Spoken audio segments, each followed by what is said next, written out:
Chapter 2: Value and Average Profit. The problem with which we are now concerned is familiar. In the various spheres of production, the organic composition of capital, the ratio between constant capital expended on the means of production and variable capital expended in the paying of wage labor varies. Since, however, only variable capital produces new value, and since, therefore, it alone produces surplus value, the amount of surplus value produced by two capitals of equal size varies in accordance with the organic composition of these respective capitals. Varies, that is to say, in accordance with variations in the ratio between the constant capital and the variable capital in the respective enterprises, but therewith also the rate of profit, the ratio between the surplus value and the total capital varies. Thus, according to the law of value, equal capitals yield different profits proportionate to the magnitude of the living labor which they set in motion. This conflicts with reality, for in the real world equal capitals bring identical profits, whatever their composition. How can the quote contradiction end quote be explained?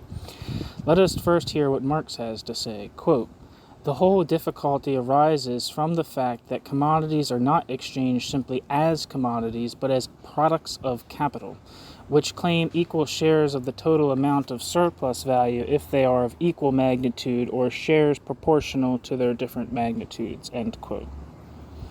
The capital advanced for the production of a commodity constitutes the cost price of this commodity. Quote, "The cost price, equal to constant capital and variable capital, does not show the distinction between, quote, the cost price, constant capital plus variable capital together, does not show the distinction between variable and constant capital to the capitalist. A commodity for which he must advance 100 pounds in production costs him the same amount whether he invests 90 constant capital and 10 variable capital, or 10 constant capital and 90 variable capital.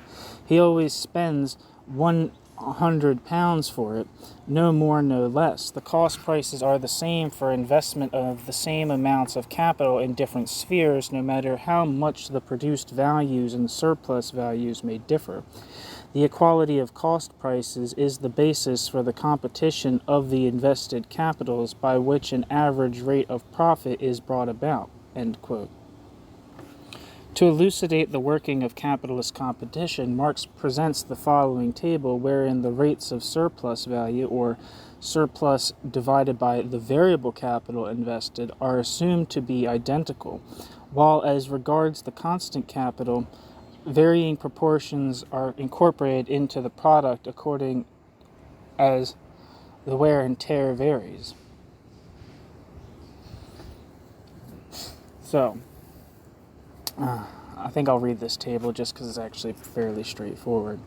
So you have, say for example, one capital with 80 constant capital and 20 variable capital with a rate of surplus value of 100%.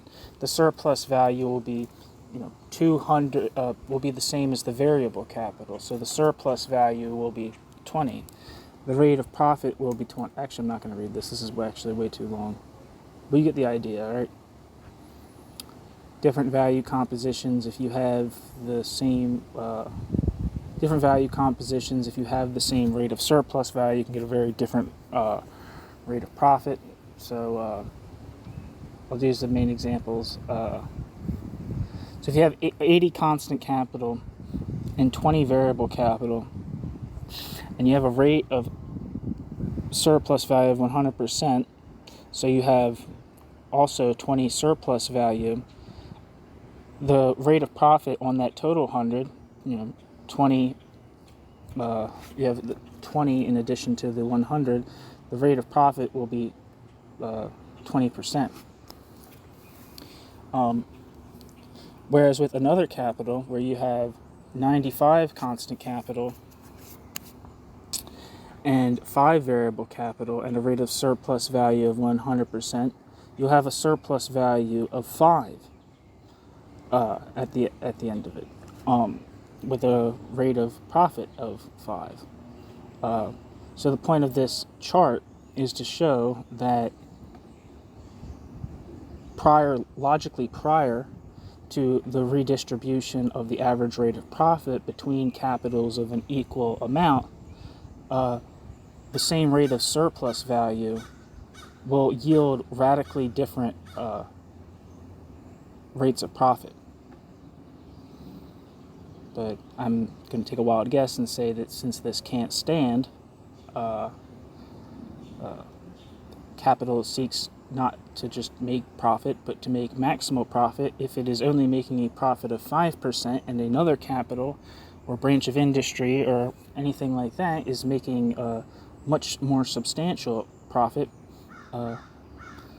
it'll tend to be the case that capital in the low profit area will cease or diminish, and investment will go to the high profit branch of production, and that the overglutting of the high profit will eventually cause the rate of profit there to decrease, and everything will balance back out, and eventually you get a generalized sharing of the rate of profit between capitals of equal investment. Obviously, that'll always work itself out in terms of averages and only be achieved over time, and will constantly oscillate, but that will be the tendency.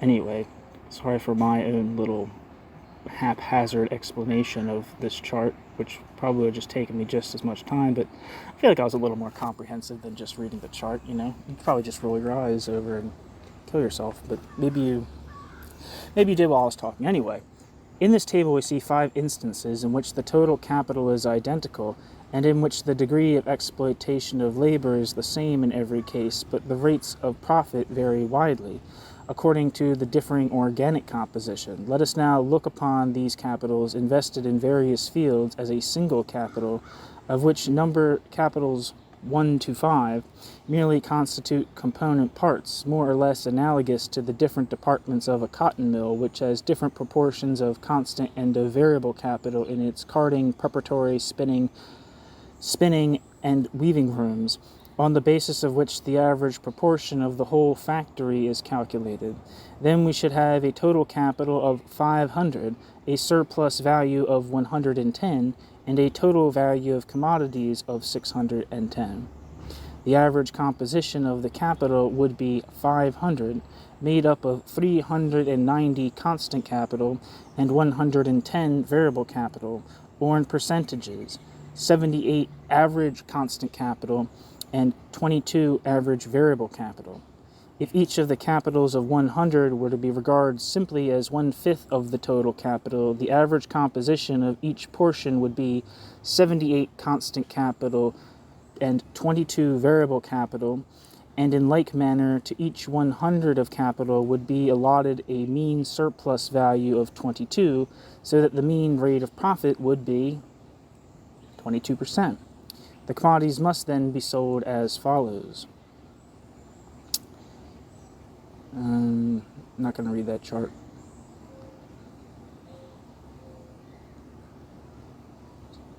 Yeah.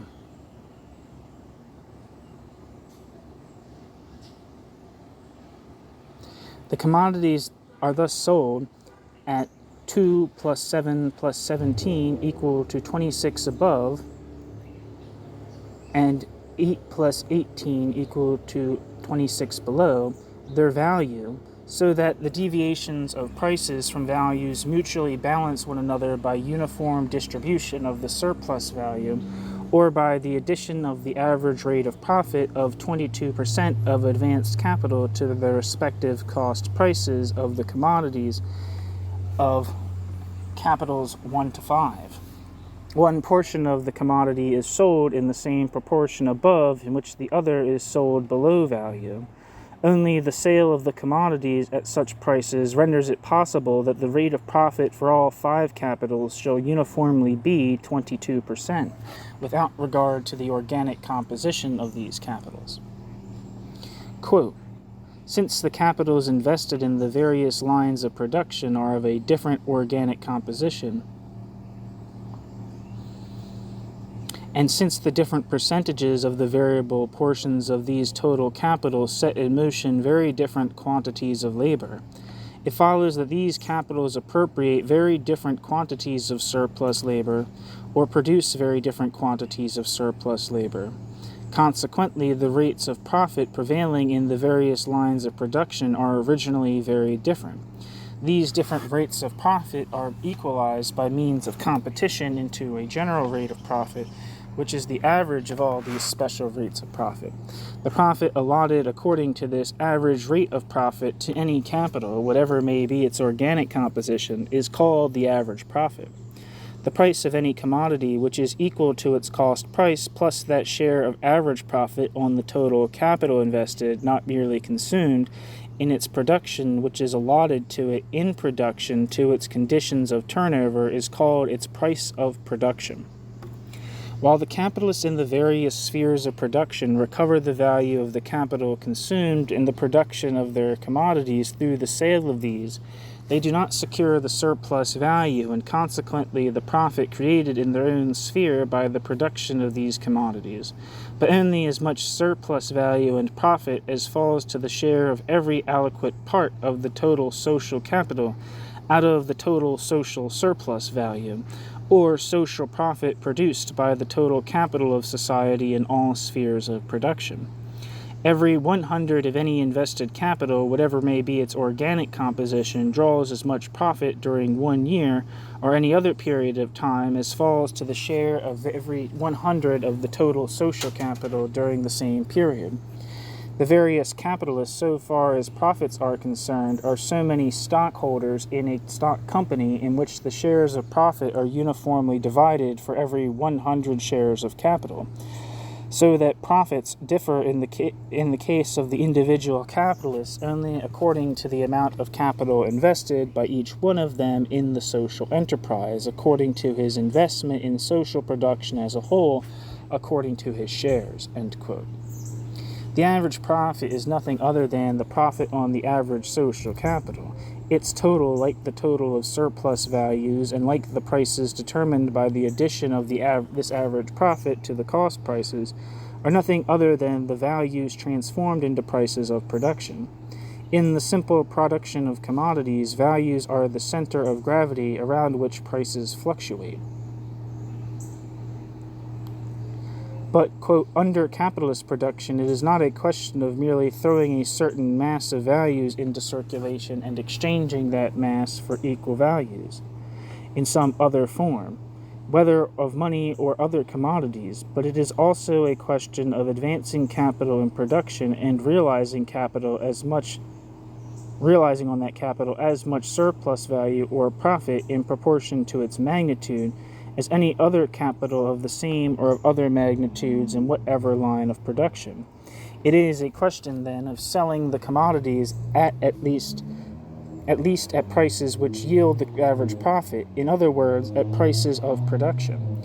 Capital comes in this form to the realization of the social nature of its power, in which every capitalist participates in proportion to his share in the total social capital. If the commodities are sold at their values, considerably different rates of profit arise in the various spheres of production. But capital withdraws from spheres by low rates of profit and invades others which yield a higher rate of profit.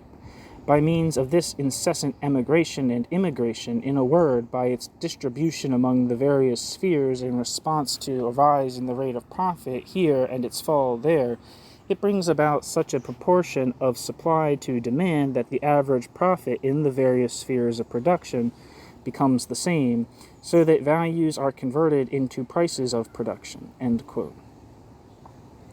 In what relationship does this doctrine of the third volume stand to the celebrated law of value of the first volume?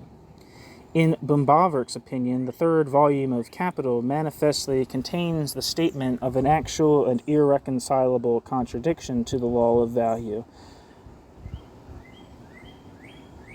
and furnishes proof that the equal average rate of profit can only become established if and because the alleged law of value does not hold good. In the first volume, declares Böhm-Bawerk, it was maintained with the greatest emphasis that all value is based on labor and labor alone. The value was declared to be the common factor which appears in the exchange relation of commodities. We are told in the form and with the emphasis of a stringent syllogistic conclusion, allowing of no exception, that to set down two commodities as equivalents in exchange implies that a common factor of the same magnitude exists in both commodities, to which each of the two must be reducible.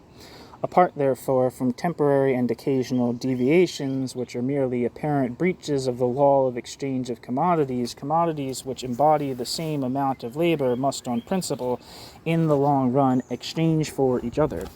And now, in the third volume, we are told that according to the teaching of the first volume, we're told that what according to the teaching of the first volume must be is not and never can be, that the individual commodities do and must exchange each other in a proportion different from that of the labor incorporated in them, and this not incidentally and temporarily, but of necessity and permanently. But this, says Böhm-Bawerk, is no explanation and reconciliation of a contradiction. It is the naked contradiction itself. The theory of the average rate of profit and of the prices of production cannot be reconciled with the theory of value.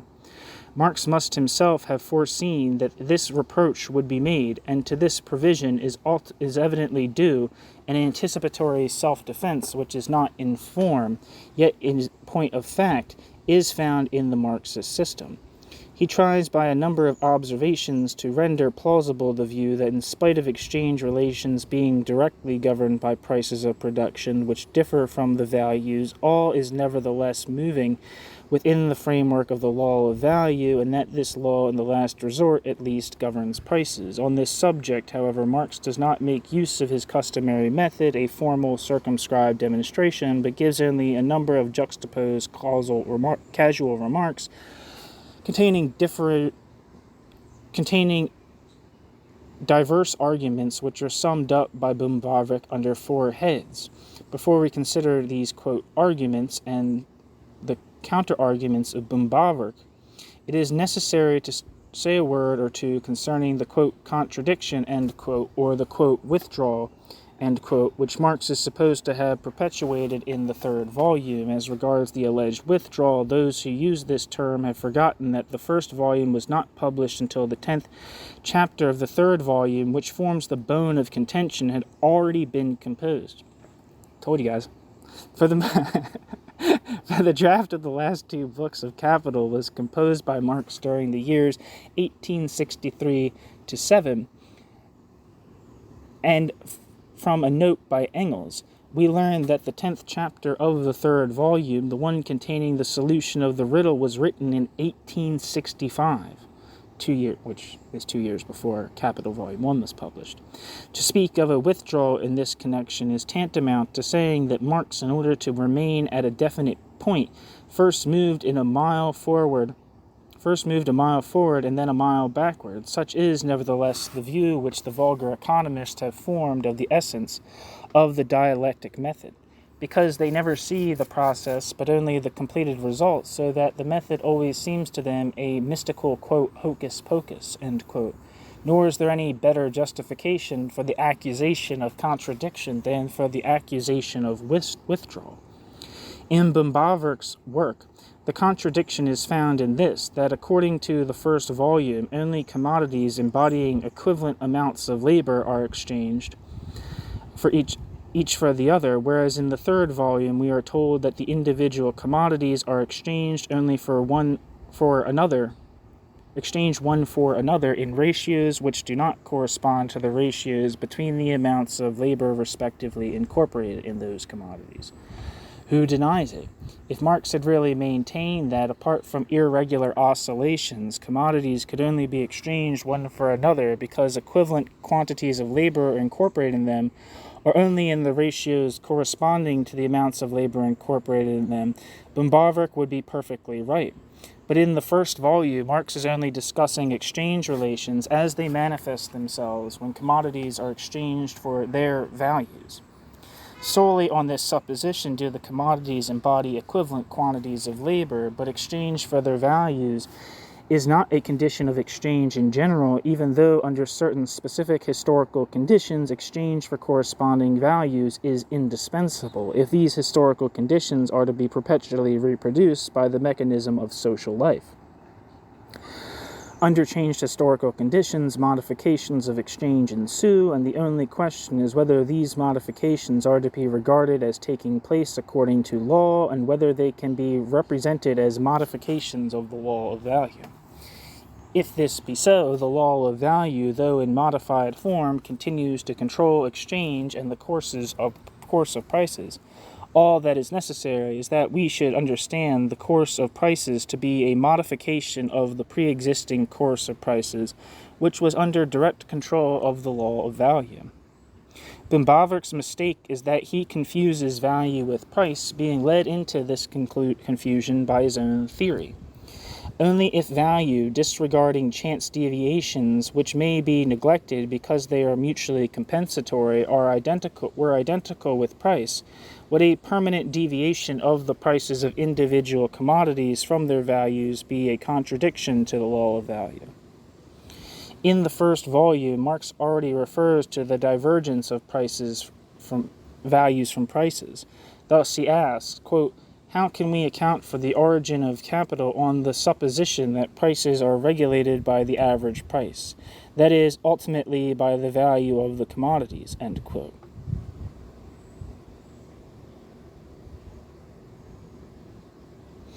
And he adds, quote, "I say ultimately because average prices do not directly coincide with the values of commodities as Adam Smith, Ricardo, and others believe."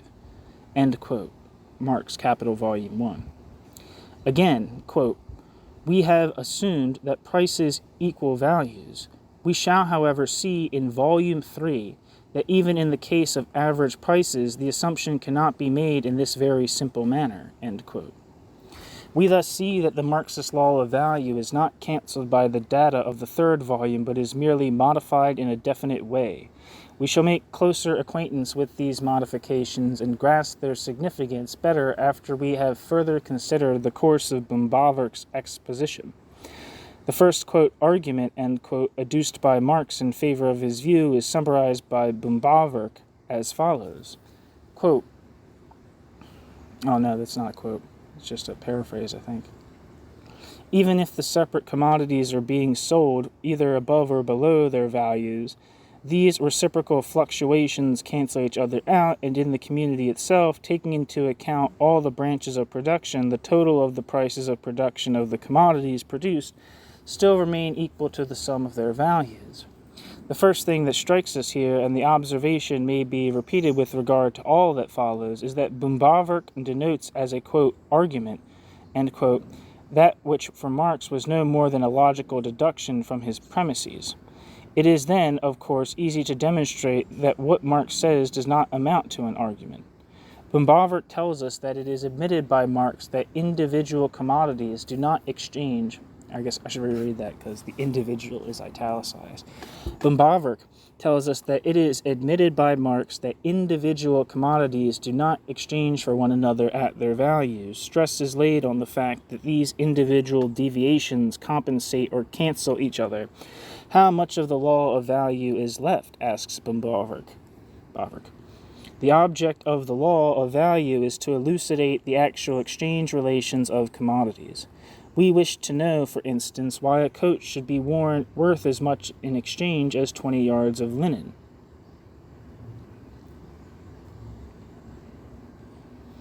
There can clearly be a question of an exchange relationship only between individual commodities among each other. As soon, however, as we look at all commodities as a whole and sum up their prices, we must studiously and perforce avoid looking at the relations existing within this whole. The relative differences of price compensate each other in the sum total. It is therefore no answer to our question concerning the exchange relationships of commodities to be told the total price which they bring when taken together.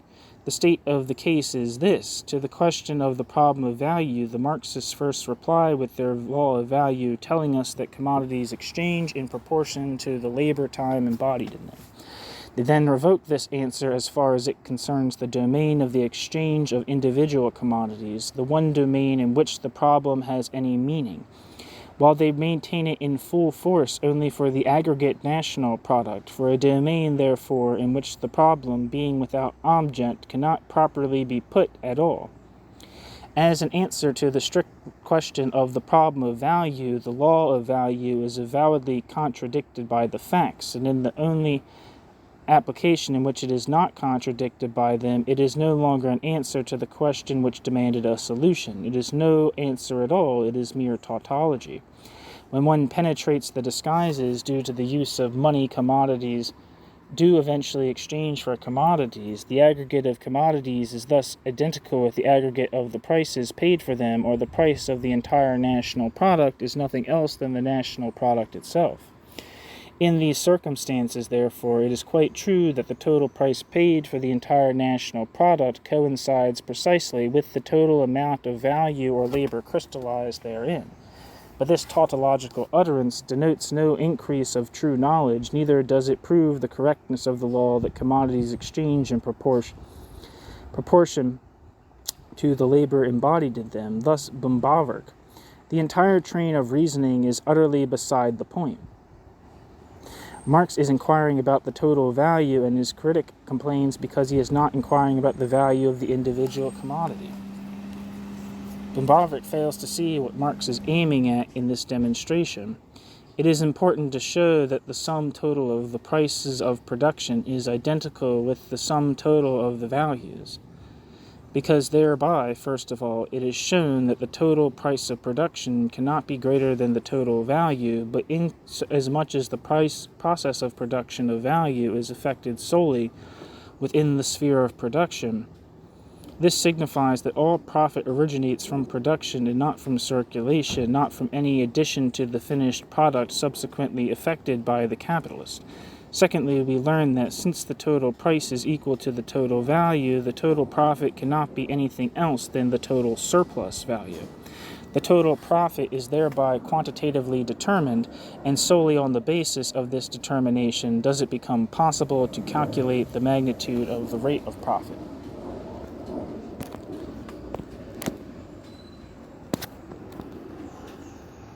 I'm coming, Mommy. But can we, without lapsing into absurdity, venture to speak of a total value at all? Böhm-Bawerk confounds the exchange value with the value. Value manifests itself as exchange value as a quantitatively determined relationship, in virtue of the fact that one commodity can be exchanged for another. But whether, for example, a coat can be exchanged for 20 yards of linen cloth or for 40 yards is not a matter of chance, but depends upon objective conditions, upon the amount of socially necessary labor time contained in the coat and in the linen respectively. These conditions must make themselves felt in the process of exchange. They must substantially control that process, and they must have an independent existence quite apart from exchange if we are to be entitled to speak of the total value of commodities. Böhm-Bawerk overlooks the fact that value in the Marxist sense is an objective, quantitatively determined magnitude. He overlooks it because in reality the concept of value as determined by the marginal utility theory lacks this quantitative definitiveness, or quantitative definiteness. Even supposing that the value as equivalent to the marginal utility of each unit in an aggregate of goods is known to me, this value being determined by the utility of the last unit in this store of goods, this does not enable me to calculate the magnitude of the value of the total store. But if the value in the Marxist sense of a single unit be known to me, the value of the aggregate of these units is likewise known. In the transition from the simple to the capitalist production of commodities, the distribution of the social product is what undergoes change. The distribution of the surplus value is now no longer affected in accordance with the measure of the labor power which the individual producer has in his particular sphere expended for the production of surplus value. but is regarded by the magnitude of the capital it has been necessary to advance in order to set in motion the labor that creates the surplus value. It is obvious that the change in the distribution makes no difference in the total amount of surplus value undergoing distribution, that the social relationship is unaltered, and that the change in the distribution comes to pass solely through a modification in the price of the individual commodities. It is further obvious that if we are to determine the amount of divergence, we must know not only the magnitude of the surplus value, but also the magnitude and indeed the value magnitude of the advanced capital. The law of value enables us to determine this magnitude. I can thus readily ascertain the deviations as soon as the value magnitudes are known to me. Value is consequently the necessary theoretical starting point whence we can elucidate the peculiar phenomenon of prices resulting from capitalist competition. Böhm-Bawerk's entire polemic is therefore all the more fallacious, inasmuch as Marx, when he inquires about the total value, does this solely in order to distinguish within the total value the individual parts which are important to the capitalist process of distribution. Marx's concern is with the value newly created within a period of production, and with the ratio in which this newly created value is distributed between the working class and the capitalist class, thus furnishing the revenues of the two great classes. It is therefore utterly false to say that Marx revokes the law of value as far as individual commodities are concerned and maintains it in force solely for the aggregate of these commodities. Böhm-Bawerk is led to make this contention only because he fails to distinguish between value and price. The truth is rather that the law of value, directly valid for the social product and the social product's parts, enforces itself only inasmuch as certain definite modifications conformable to law occur in the prices of the individual capitalistically produced commodities. But these modifications can only be made comprehensible by the discovery of the social nexus, and the law of value renders us this service. Finally, it is pure gibberish for Böhm-Bawerk to say, as he does, that the aggregate of commodities is identical with the aggregate of the prices paid for them. Aggregate of commodities and aggregate of prices are incommensurable magnitudes. Marx says that the sum total of the values, not of the commodities, is equal to the sum total of the prices of production. In this case, we have commensurability, inasmuch as prices and values are both expressions for different quantities of labor, for the total price of production can be compared with the total value only if, though quantitatively different, they are qualitatively homogeneous, and both being the expression of materialized labor. It is true that Böhm-Bawerk considers that in the ultimate analysis commodities exchange for commodities, and that this is why the aggregate of prices is identical to the aggregate of commodities. But here he disregards not only the price, but also the value of commodities. The question is, given an aggregate of commodities, by the piece, by weight, etc., how great is their value, or what is their price, since for the social product these are coincident. This value or price is the magnitude of a definite quantity of money, and is something completely different from the aggregate of commodities. Marx's inquiry relates to this magnitude, which must, according to his theory, incorporate an equal expenditure of labor with the aggregate of commodities. The first, quote, argument, end quote, like those that follow, is merely designed to indicate how far the law of value holds good directly without modifications. Naturally, it is easy for Böhm-Bawerk to show that the modification of the law of value, which Marx had previously indicated as a necessary outcome of the nature of capitalist competition, and which he here invariably presupposes, is not proved. In his criticism of the second argument, Böhm-Bawerk proceeds as follows. Marx, he says, claims for the law of value that it governs the variation of prices, inasmuch as if the labor time required for the production of commodities be reduced, prices fall. If it be increased, prices rise. But Böhm-Bawerk has omitted the condition which Marx attaches to this proposition, for Marx begins by saying, quote, whatever may be the way in which the prices of the various commodities are first fixed or mutually regulated, the law of value always dominates their movements, end quote. Böhm-Bawerk overlooks this and reproaches Marx for it with ignoring the fact that labor, while it is one of the determinants of price, is not the sole determinant, as Marx's theory demands. This conclusion, says Böhm-Bawerk, rests on an oversight so obvious that it is amazing Marx failed to perceive it, but what Marx said, and the only thing he wanted to say, was that changes in the expenditure of labor entail changes in prices. That is to say, the prices being given, the variation in prices is determined by the variation of the productivity of labor. The oversight is here committed to Böhm-Bawerk, who could not have raised the objection he does had he quoted the passage in full. More important, however, are Böhm-Bawerk's subsequent objections to the Marxist exposition.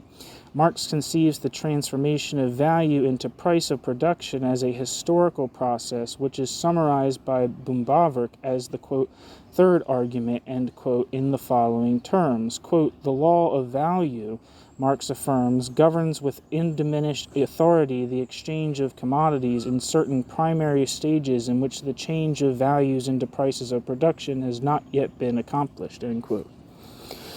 The argument, we are told, has not been developed by Marx with precision and clearness, but the substance of it has been interwoven into his other disquisitions. The conditions which are requisite in order that commodities shall be exchanged for their values are developed by Marx as follows. He assumes that the workers themselves own their respective means of production and that they labor on the average for an equal time with equal intensity and that they exchange their commodities directly. When two workmen in any one day will by their labor have added to their product equal amounts of new value, but their respective products will vary in value accordance with the variations in the amount of labor previously incorporated in the means of production. This latter portion of value will correspond to the constant capital of the capitalist economy. The portion of the new value expended upon the workers' means of subsistence will correspond to the variable capital, while the portion of the new value which remains will correspond to the surplus value, which will accrue to the laborer. Thus both the laborers receive equal values after the value of the invested, quote, constant, end quote, capital has been deducted, but the relationship between the portion of value representing surplus value and the value of the means of production, that which corresponds to the capitalist rate of profit, will differ in the respective cases. Since, however, each of them has the value of the means of production made good to him in exchange, the circumstance is completely immaterial. Quote, the exchange of commodities at their values or approximately at their values requires therefore a much lower stage than their exchange at their prices of production, which requires a relatively high development of capitalist production. Aside from the fact that prices and their movements are dominated by the law of value, it is quite appropriate under these circumstances to regard the value of commodities not only theoretically but also historically as existing prior to the prices of production. This applies to conditions in which the laborer owns his means of production, and this is the condition of the land-owning farmer and of the craftsman in the old world as well as the modern world. This agrees also with the view formerly expressed by me that the development of the product into commodities arises through the exchange between different communes, not through that between the members of the same commune. It applies not only to this primitive condition, but also to subsequent conditions based on slavery or serfdom, and to the guild organization of the handicrafts, so long as the means of production installed in one line of production cannot be transferred to another line except under difficulties, so that the various lines of production maintain to a certain degree the same mutual relations as foreign countries or communistic groups. End quote. Capital, Volume 3.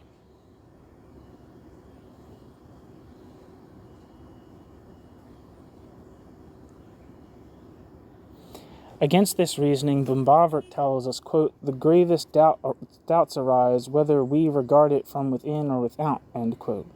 It is inherently improbable, and experience also is against it. To demonstrate the Yeah? Oh. Can you set it somewhere? It's your license.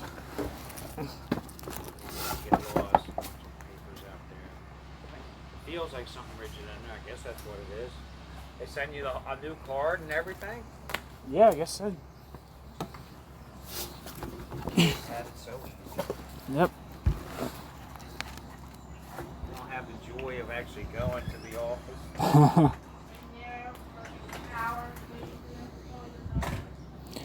Against this reasoning, Böhm-Bawerk tells us, quote, "The gravest doubts arise whether we regard it from within or without," end quote. It is inherently improbable, and experience also is against it. To demonstrate the improbability, Böhm-Bawerk illustrates Marx's example arithmetically. Laborer 1, he says, represents a branch of production which requires technically a relatively large and costly preparatory means of production, for the installation of which he has required 5 years' labor, while the formation of the finished product needs an additional year. Let us assume that the laborer furnishes the means of production. In that case, it will be 6 years before he secures a return for the value of his labor. Laborer 2, on the other hand, can provide the necessary means of production and complete the finished product in a single month, and will therefore secure his yield after 1 month. But in the Marxist hypothesis, absolutely no attention is paid to this difference in point of time as regards the receipt of payment, whereas a year's postponement of the remuneration of labor is assuredly a circumstance demanding compensation. Unquestionably, says Böhm-Bawerk, the different branches of production are not equally accessible to all producers. These branches which demand an extensive outlay of capital are accessible only to a dwindling minority. Hence, in these latter branches, there ensues a certain restriction in supply, and this ultimately forces the price of their products above the level of those branches which can be carried on without vexatious delays. Marx himself recognizes that in such cases exchange for values would lead to a disproportion. He records the admission by saying that the equivalent surplus values represent unequal rates of profit. But the question naturally arises why this inequality should not be neutralized by competition, just as it is in capitalist society. Marx answers the question by saying that the only thing which matters to the two laborers is that for equal labor time they shall, when the values of the invested constant elements have been deducted, received equal values, whereas the difference in the rates of profit is a matter of no moment to them. Just as the modern wage earner is indifferent as to what rate of profit the quantum of surplus value extorted out of him may represent.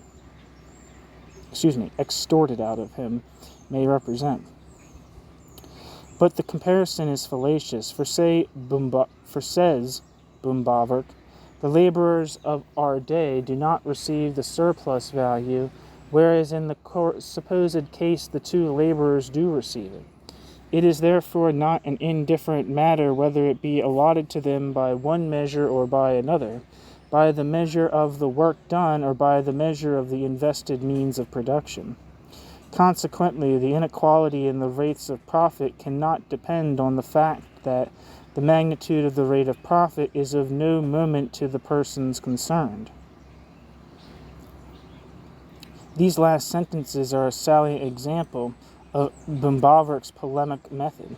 He completely ignores his opponent's actual line of argument and quotes an illustrative example which he proceeds to interpret falsely, as if it had been alleged to be a proof.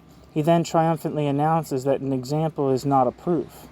The difference with which we have to do is the difference between pre-capitalist and capitalist competition. In the local market, which it dominates, pre-capitalist competition effectuates the equalization of the different individual values to produce a single market value. Capitalist competition effectuates the transformation of value into price of production. This, however, is only possible because capital and labor can remove at will from one sphere of production to another. This removal cannot take place freely until all legal and material obstacles to the transfer have ceased to exist, cannot take place until, disregarding minor considerations, there exists absolute liberty of movement for capital and for labor. In pre-capitalist conditions, this competition for spheres of investment is impossible, and consequently the equalization of the different rates of profit is impossible. Since this is so, since the laborer who produces on his own account cannot change his sphere of production at will, the difference in the profit rates conjoined with the equal masses of profit equal to surplus value is indifferent to him. Just as to the wage laborer, it is of no moment that rate of profit is represented by the amount of surplus value extorted from him. The tertium comparationis, the third term in the comparison, is in both cases that the laborer's chief concern is with the amount of surplus value. For whether they get the surplus value or not, in both cases they have to do the work which produces that surplus value. It depends strictly upon the duration of their labor. The matter may be expressed in arithmetical terms as follows. Let us suppose that there are two producers, each of whom works on his own account, that one of them makes use of means of production amounting to 20 shillings daily, and that the other things makes use of means of production amounting to 10 shillings daily. Let us further suppose that each of them daily produces new value to the amount of 20 shillings. The first laborer will receive 40 shillings for his product, the second will receive 30 shillings. Of the 40 shillings, 20 out of and of the 30 shillings of the 40 shillings 20 and of the 30 shillings 10 will be reconverted into means of production, so there will remain for each laborer 20 shillings. Since they are not free to change the sphere of production at will, the inequality of the rates of profit is of no consequence to them. Of the 20 shillings which remain at the disposal of each, let 10 shillings represent the portion used to provide the laborer's means of subsistence, or in capitalist phraseology, let 10 shillings represent their variable capital. Then for each of them, the remaining 10 shillings will constitute surplus value. For a modern capitalist, the affair would assume a very different complexion. In the first sphere, he would have to disburse capital amounting to 30 shillings in the form of 20 constant capital equal to 10 variable capital in order to gain 10 shillings surplus value. In the second sphere, if he invested an equal amount of capital, it would be in the form of 15 constant capital plus 15 variable capital, and he would gain 15 shillings surplus value in return for his outlay. Since capital is transferable at will, there will be competition between the investments until the profits are equalized, which will ensue when the prices are no longer 40 shillings and 30 shillings respectively, but 35 shillings in each case. But Böhm-Bawerk's polemic secures its triumph in the, quote, arithmetic exposition, end quote, of the example given by Marx. In this exposition, the simple production of commodities presupposed by Marx is in the twinkling of an eye transformed into capitalist production. For within what else than capitalist production have we to do when what else than capitalist production have we to do when Böhm-Bawerk equips one of the laborers with means of production requiring 5 years to furnish, while the means of production required for the other laborer can be furnished in a time measured in days? Does not this imply differences in the organic composition of capital, differences which, when so extensive, can arise only on the outcome of capitalist development? In the case of the laborer who works on his own account, such a laborer as Marx had in view, the means of production are tools of a comparatively simple kind, and there is no very notable difference in value between the tools used in the different spheres of production. Where tools of considerable value are employed, a fulling mill, for instance, these are usually the property of the guild or of the city, and each guildsman's share therein is insignificant. Speaking generally, in pre-capitalist conditions, dead labor plays a modest part as compared with living labor. Although, however, the differences in question are inconsiderable, they do in fact suffice to determine certain differences in the rates of profit, differences whose equalization is hindered by the artificial barriers surrounding every sphere of production. But wherever the means of production bulked largely in comparison with labor, cooperative industry made its appearance at an early date, was speedily transformed into capitalist industry, and as a rule culminated in legalized or virtual monopoly, as in the mining industry.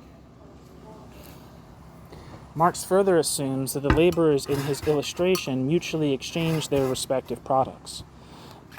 Böhm-Bawerk complains of the injustice involved in that one of the laborers, after working for 6 years, should receive merely an equivalent for his labor time and not be allotted in addition some compensation for the time he has had to wait. But if one of them has had to wait 6 years for the return and the other has had to wait 6 years for the product, he has had to store up his own products for 6 years that he may be able at last to exchange them for the former's products, now at length completed. Hence there is no occasion for allotting a special compensation to one of the two, but in reality there is no more historical warrant for the assumption of so great a divergence between the times when returns can be expected than there is for the similar assumption of an extensive variation in the organic composition of, quote, capital, end quote. Böhm-Bawerk, however, is not content with the Middle Ages. In the, quote, modern world, end quote, too, relationships exist which correspond to those of the Marxist hypothesis. They are found, say our critic, as Marx himself indicates, in the case of the landowning peasant farmer and of the handicraftsman. These ought to secure equal incomes whether the capital they have invested in means of production amounts to 10 shillings or to 10,000 shillings, a supposition which manifestly conflicts with the facts. Certainly it conflicts with the facts. But Marx never maintained that in the, quote, modern world, two distinct prices obtained for an article according as it has been produced by capitalists or by handicraftsmen. As far as the, quote, modern, end quote, world is concerned, Marx is referring not to capitalist conditions, but to the medieval system as contrasted with the classical. This is manifest from the context, and it seems almost incredible that Böhm-Bawerk should have misunderstood the passage as he has done. However, Böhm-Bawerk assures us that Marx's views as to the equalization of the rates of profit are historically untenable, and refers in this connection to an objection raised by Werner Sombart in the latter's criticism of Marx's third volume, but in actual fact, Sombart makes no reference to the question of the validity of the law of value in pre-capitalist conditions. All Sombart does is to oppose the contention that during the transition from the medieval to the capitalist economy, the equalization of the rates of profit has been brought about by the leveling of the originally unequal rates of surplus value. Sombart holds rather that the starting point of capitalist competition is from the very outset to be found in the pre-existing commercial rate of profit. Had surplus value been the starting point, capitalism would first have seized upon the spheres in which living labor predominated, and only gradually would it have proceeded to exploit other spheres of production. In proportion as in those spheres prices had fallen owing to a great increase in production. In truth, production develops with special vigor in spheres wherein there is much constant capital, so for example in the mining industry. Capital would have had no reason to transfer itself from one sphere of production to another without a prospect of, quote, customary profit, end quote, such as existed in commercial profit.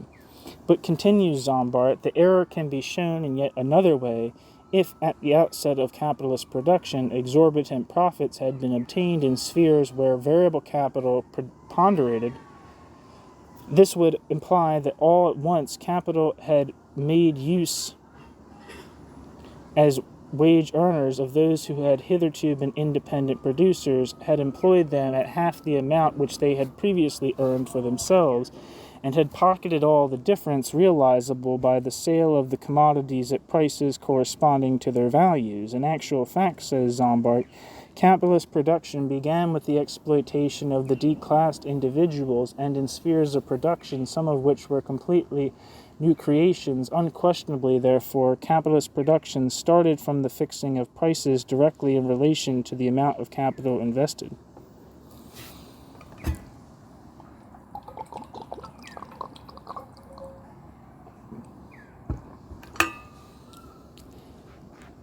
In opposition to Zombart, my own opinion is that equalization of the different rates of surplus value to form a single rate of profit was the outcome of a process long drawn out. In Zombart's opinion, it would be incomprehensible that the capitalist should have troubled to gain control of production unless he had a prospect of securing as industrial capitalist the same profit which he had been in the habit of securing as a merchant. It seems to me, however, that Zombart overlooks the consideration that the merchant did not in the first instance cease to be a merchant when he became a manufacturer. The capital he employed in export was still his main concern, but by employing his extra capital, and in view of the comparatively small amount of constant capital then requisite, no considerable sum would be needed. For the production of commodities on his own account, he was enabled to provide the customary articles more regularly and in larger quantities, important considerations in a rapidly expanding market.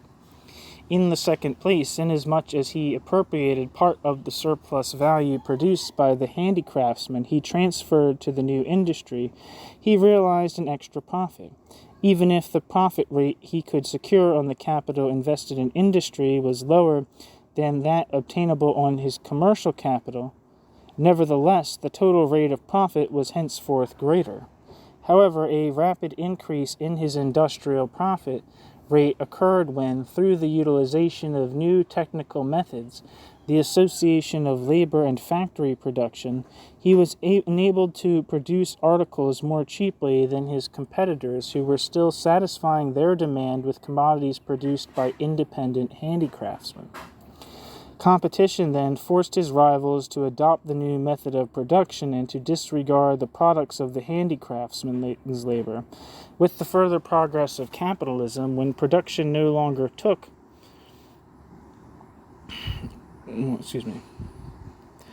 place mainly for the purposes of the mercantile exporter, and when the capitalist began to effect a conquest of the whole market, his profit was chiefly dependent upon the following factors. His technical methods of production were superior to that, so that he could produce more cheaply than the handicraftsman, since for the time being the market value of the handicraftsman's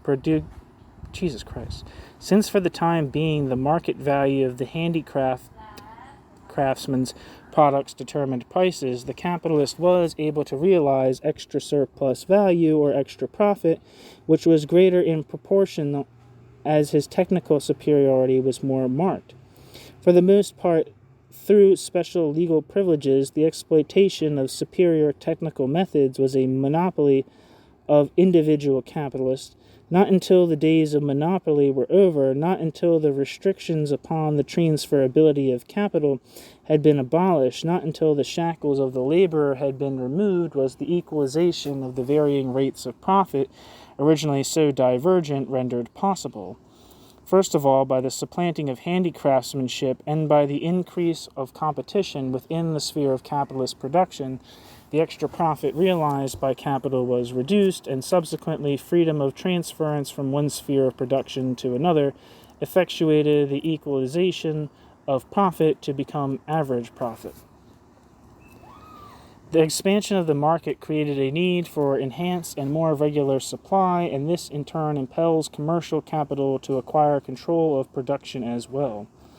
The profit which capital thus realizes may be less than commercial profit, for to capital it assumes the form of extra profit, which is made because the commodities which capital produces are obtainable by it more cheaply than those purchasable from independent handicraftsmen.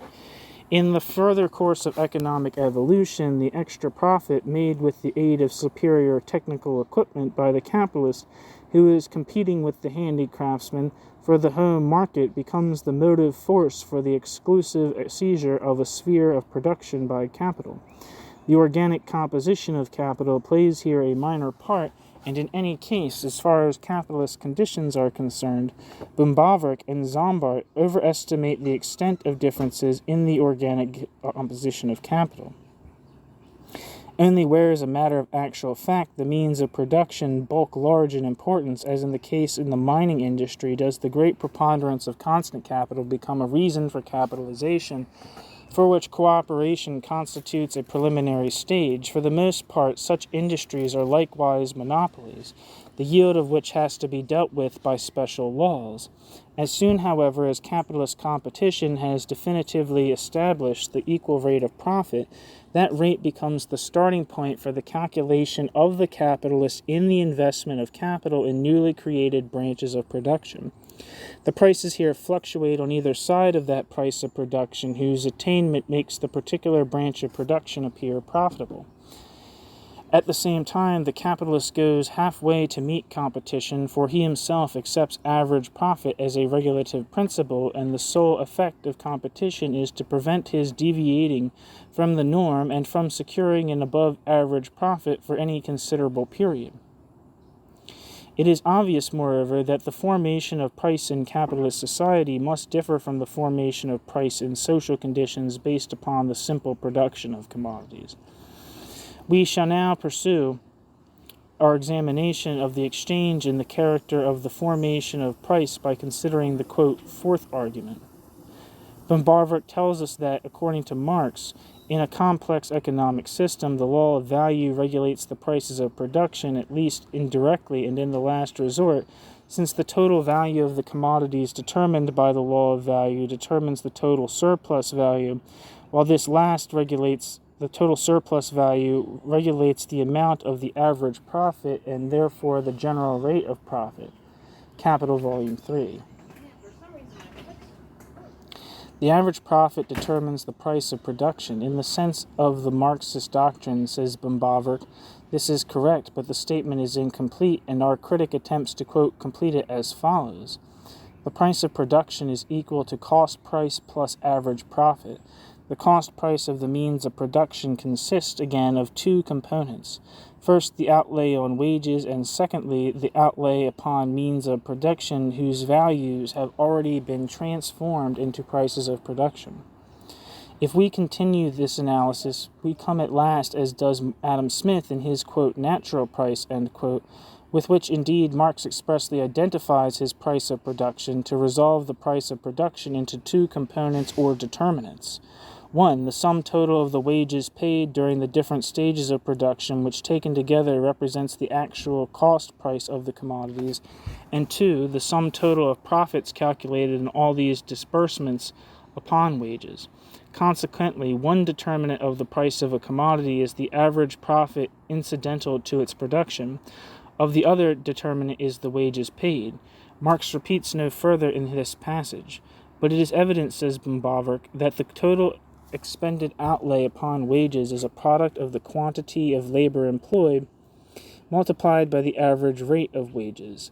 Since, however, according to the law of value, the exchange relations must be determined solely by the quantity of labor expended, and since Marx denies that the rate of wages has any influence upon the value of commodities, it is also evident that of the two components of the factor, quote, outlay upon wages, end quote, only the amount of labor expended is in harmony with the law of value, while in the second component, rate of wages, a determinant alien to the law of value enters among the determinants of the prices of production.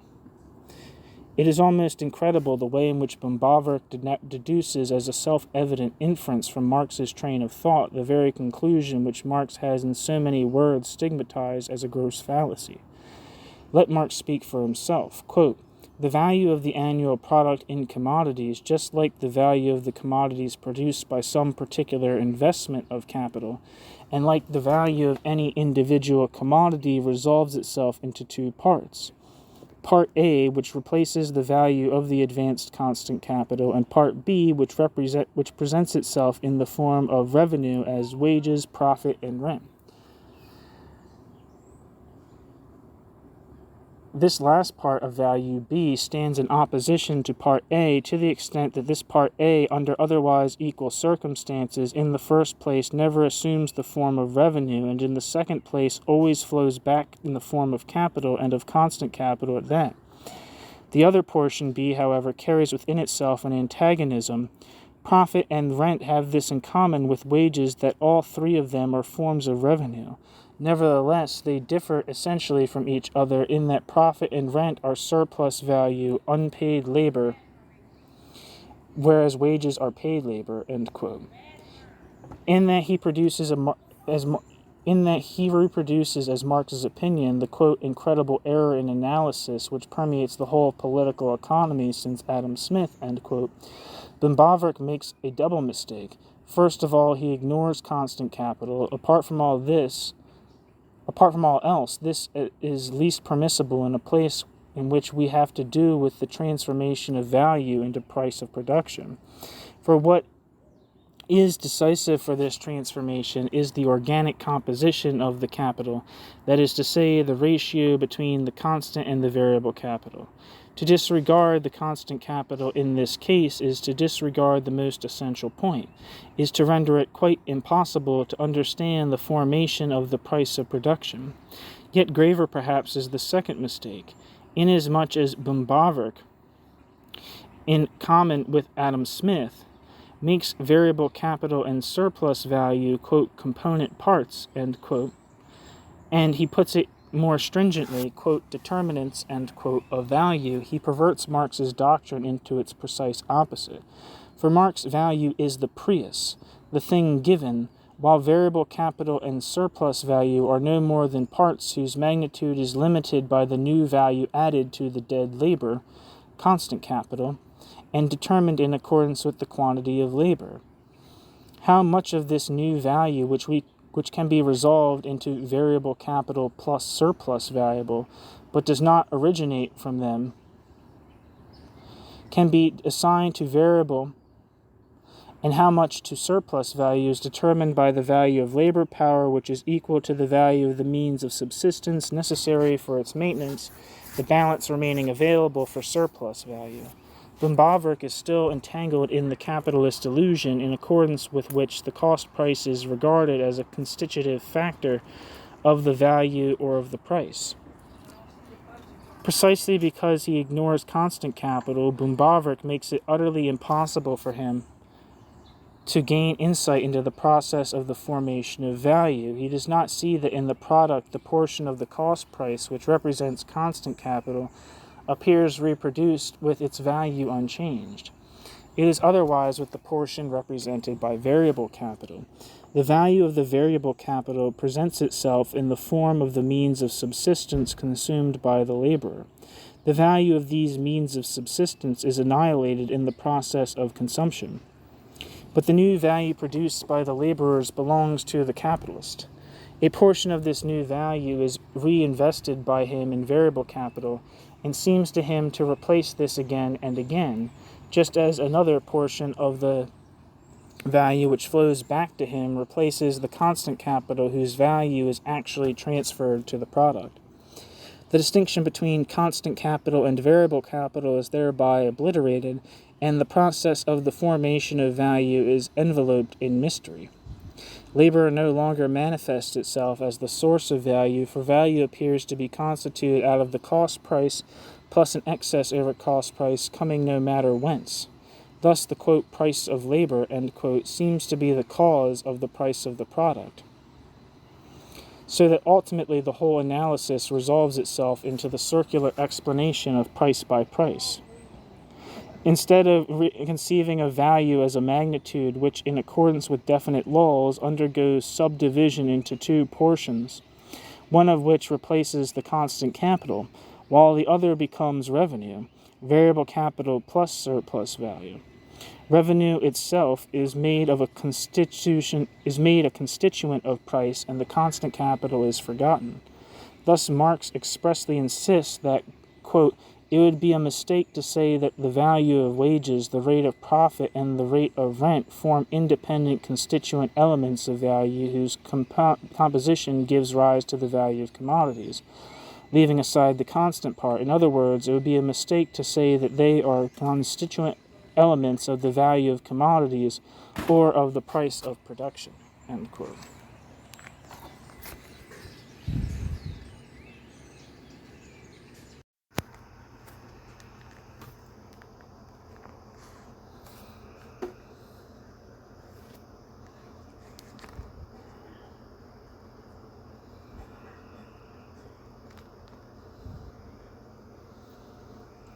If, however, the wage of labor be not a constituent of value, it naturally has no influence upon the magnitude of value. How then is it possible for Böhm-Bawerk to continue to proclaim that it has an influence upon value? To demonstrate this influence, he gives us two tables. 3 commodities A, B, and C have at the outset the same price of production, namely 100, while the organic composition of the capital differs in each case. The daily wage is 5, the rate of surplus value is 100%, the total capital being 1,500. The average rate of profit is 10%. There's a table here, I'm not going to read. Now let us assume that wages rise from 5 to 6, or of the 300. 180 will now accrue to wages and 120 to profit. The rate of profit is now 8%. The table therefore must be modified as follows. Another table that I'm not reading. The tables exhibit certain peculiarities. Namely, we are not told the magnitude of the constant capital employed in the various branches, nor do we learn how much of the constant capital is transferred to the product. Thus only is Böhm-Bawerk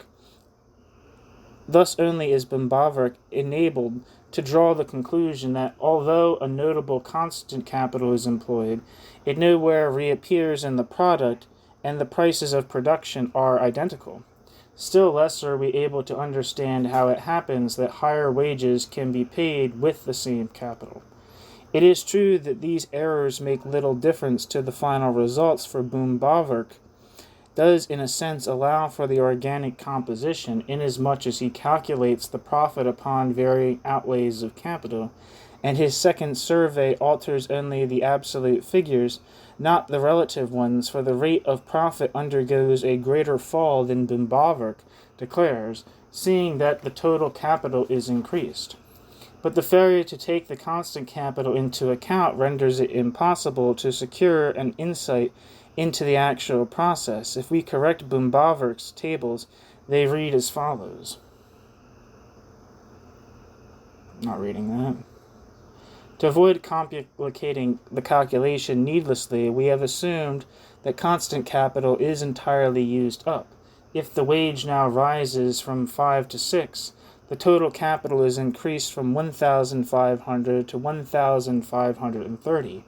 Because variable capital increases from 150 to 180.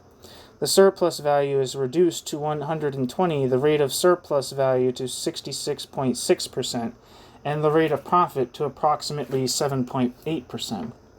The new value created by the laborers remains unchanged and is 300, but the organic composition of the capital has been modified, and therewith has been modified the factor.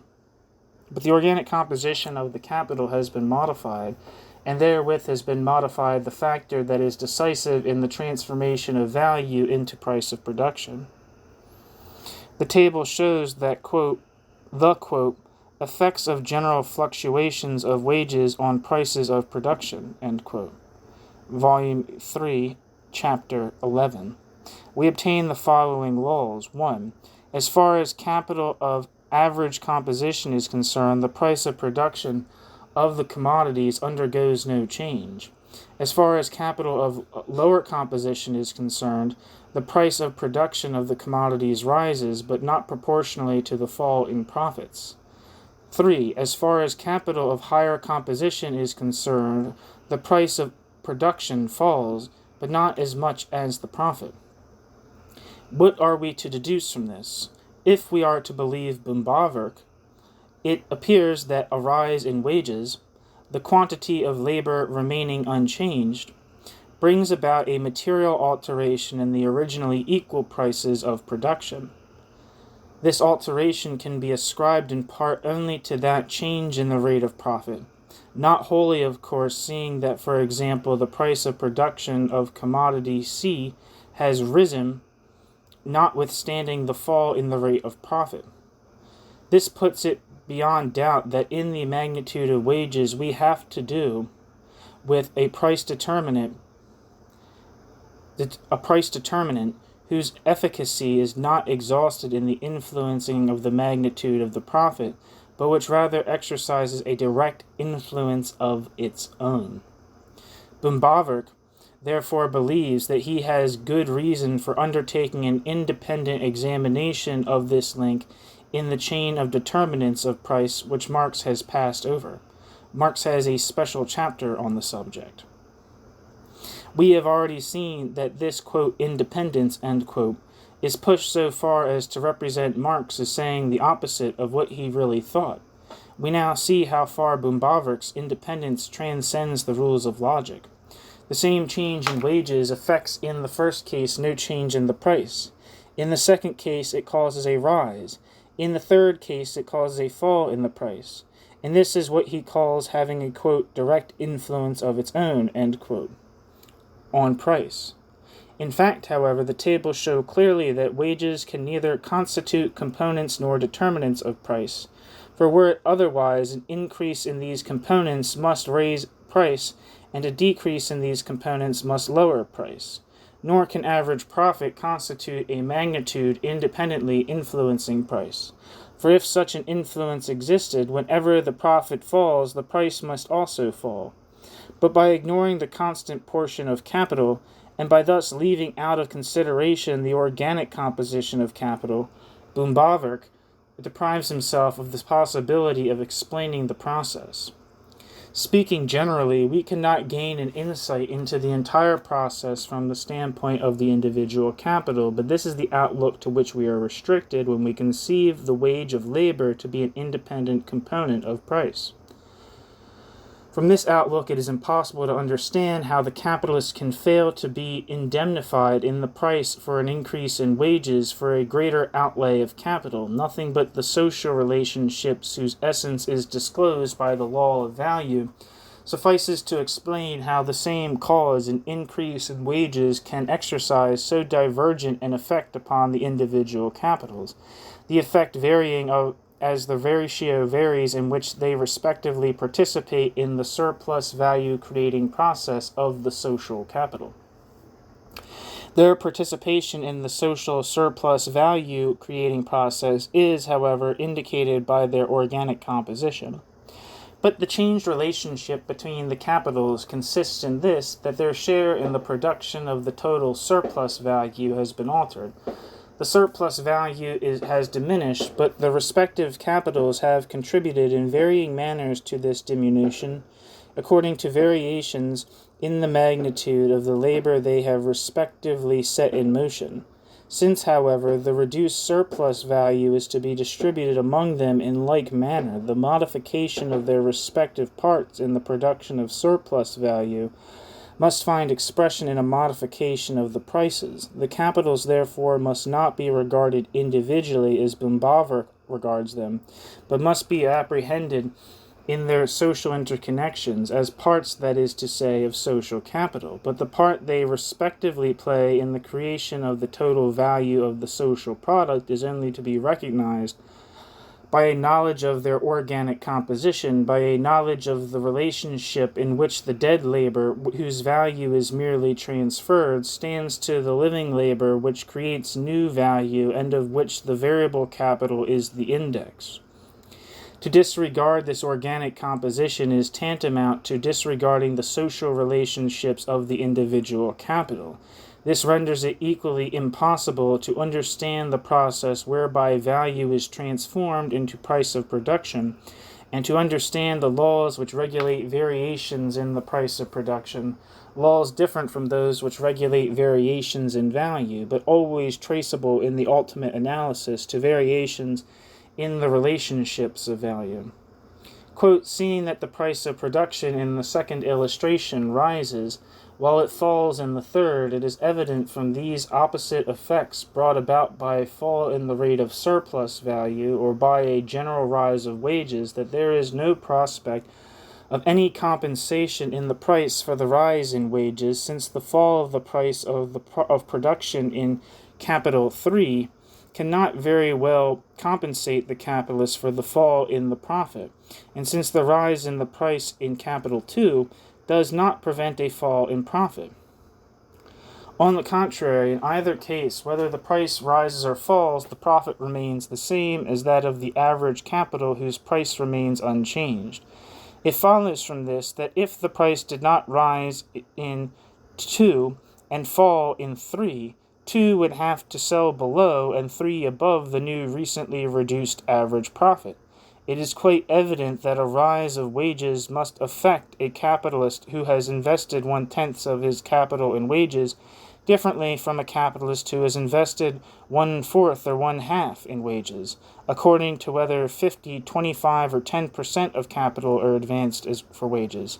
An increase in the price of production on one side and a fall on the other, according to whether a capital is below or above the social composition, is effected only by leveling to the new reduced average profit. It is clear that when, in consequence of the establishment of a general rate of profit for the capitals of lower composition, those wherein V is above the average, the values are lowered on the occasion of their transformation into prices of production. For the capitals of higher composition, the values will be increased. End quote. The variation in the price of production consequent upon a change in wages manifests itself as a direct effect of the new average rate of profit. As we have previously seen, the establishment of this rate is an outcome of capitalist competition. Böhm-Bawerk's polemic is therefore primarily unfortunate in this, that it is not directed against the decisive point, but against a phenomenon which only makes its appearance as a necessary consequence, as a sequel of the primary condition, which is the formation of the price of production upon the basis of the equal rate of profit. It makes no difference to the regulation of the price of production by the law of value, that in the wage of labor itself, that is to say, in the magnitude of the variable portion of capital which has to be advanced, the transformation of the values of the laborers' necessary means of subsistence into prices of production has already been completed. We must not attempt to prove the contention that the price of production of a commodity is not regulated by the law of value, by maintaining the same thing of another commodity, to wit, labor power. For the deviation of the variable portion of capital takes place according to exactly the same laws as are observed in the case of any other commodity. In this respect, there is no difference between the variable capital and the constant portion of capital. Only because Böhm-Bawerk makes the, quote, value of the labor power, end quote, a determinant of the value of the product, does he fall into the error of looking upon the deviation in the price of labor power from its value as a disturbance of the law of value. Again, the magnitude of the total surplus value is unaffected by this deviation. For the total surplus value, which is equal to the total profit and regulates the rate of profit, is calculated for the social capital, where the deviations of the prices of production from value balance each other out. One more only of Böhm-Bawerk's objections remains to be considered, even if, as Marx declares, the total surplus value regulates the average rate of profit. This nevertheless constitutes but one dimension, while as a second determinant completely independent of the first, and likewise completely independent of the law of value, there operates the magnitude of the capital existing in society. Now, apart from the fact that the magnitude of the social capital is here assumed by Böhm-Bawerk to be known, which presupposes the law of value, since we have to do with the determination of the magnitude of value, the objection has been expressly refuted by Marx, who writes, quote, the proportion of the sum of appropriated surplus values to the advanced total capital of society varies. Since the variation in this case is not due to the rate of surplus value, it must be due to the total capital, or rather to its constant part. The mass of this constant part of total capital, technically speaking, increases or decreases in proportion to the quantity of labor power bought by the variable capital, and the mass of its value increases or decreases with the increase or decrease of its own mass.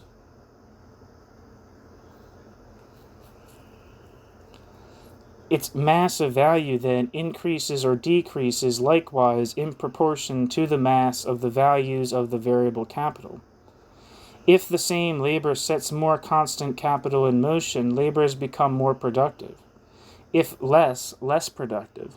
There has then been a change in the productivity of labor, and a change must have taken place in the value of certain commodities. The following rule then applies. If the price of production of a certain commodity changes in consequence of a change in the average rate of profit, its own value may have remained unchanged, but a change must have taken place in the value of other commodities. End quote. Marx, Capital, Volume 3. End of chapter.